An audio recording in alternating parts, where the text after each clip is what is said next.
first off, what's your reaction to the fight with Golden Tate and Jalen Ramsey after the game?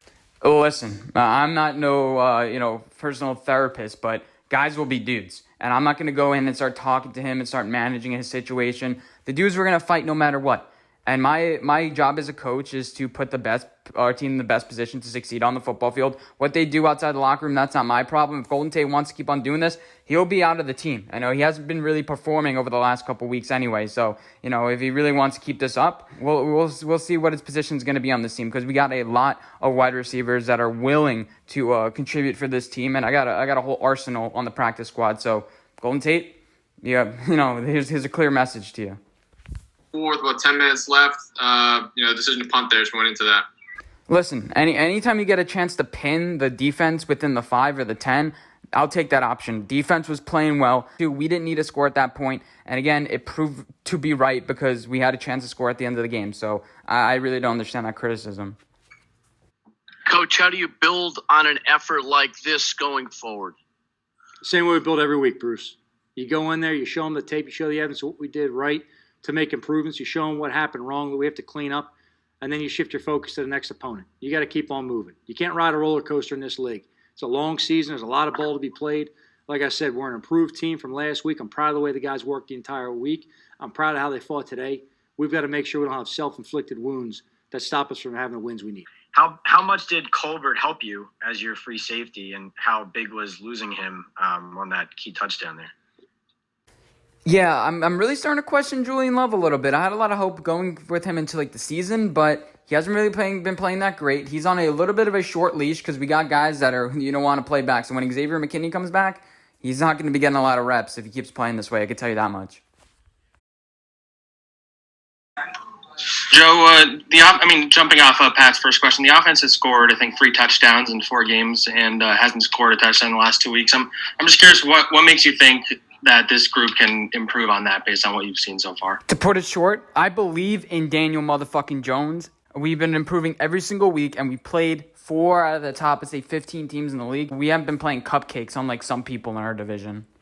Joe, did you talk to Daniel about the last throw, and do you think he could have run there with the timeout in your pocket? What pisses me off about that play is everyone thinks Daniel Jones is the next Patrick Mahomes. They're praising him. Then he makes one back throw, and all of a sudden he's Blaine Gabbert. People got to set their standards straight. And before you ask me another question, Dan, this has been a reoccurring issue. Fix your mic. Please get your shit together. Do you feel like this season starts next week against the Cowboys because of the way the division is lined up?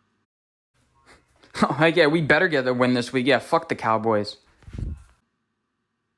Don Levy? Joe, the offensive line, 5 sacks. It would have been 6 without a penalty. I think 4 were early in the game. What did you think of their play? Did they get better? And does Daniel Jones and the receivers, are they contributing to this pressure? Daniel holding the ball and the receivers not getting open. Oh, yes, of course. What are you talking about? Daniel Jones, he's getting riled a little bit in the pocket, I understand, but none of the wide receivers are getting open, and when they do, they drop the ball. So Daniel Jones is getting a little bit gun-shy here. The offensive line is showing improvement week after week, and that's what you got to look forward to moving on. Art? Hey, Joe, you had Matt Parrott out there at right tackle late in the first half, and then Cam came back, obviously, to start the third quarter. We didn't see anything injury-wise. Was that a coach's decision, and what was behind the move, and then to go back to Cam?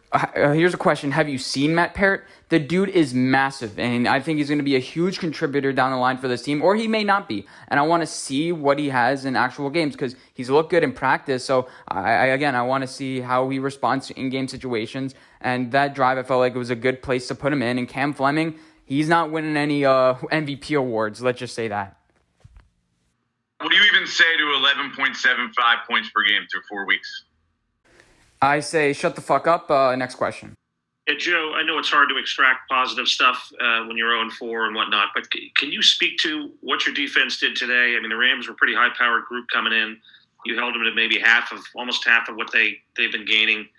And what kind of hope does that give you moving forward here a little bit as you kind of try to pluck some positive things out of here? To be honest, when I hired Patrick Graham, I was a little iffy on him because he didn't play and perform that well in Miami. But let me tell you, he's really had these guys out to play. He's really impressed me with these different schemes. We went to a 4-3 this week. We're bringing in a bunch of talent. We're trying that second cornerback position out, and I see improvement from this defense, and that's really all you ask. Jared Goff looked rattled, and I think that we really came prepared for this game. Last question here, Chris. Coach, to piggyback that a little bit, was there an emphasis on physical play with the defense? It seemed to be the most physical game they've played. Yeah, honestly, after the performance last week, we better be physical this week. We let up 35 points to a guy named Nick Mullins. So I hope to God that these guys came out to fight, and that's what they did. Did you see Dexter Lawrence's tackle? Did you see that? The dude completely slammed. I think it was Darrell Henderson. I don't even care who it was. He made him his son. But that was great. I really enjoyed watching that, and this whole defense, I'm really enjoying to start watching them and see what they can put on film. And these guys are huge. They came to fight, and I love it. Let's go Giants. Let's go Big Blue.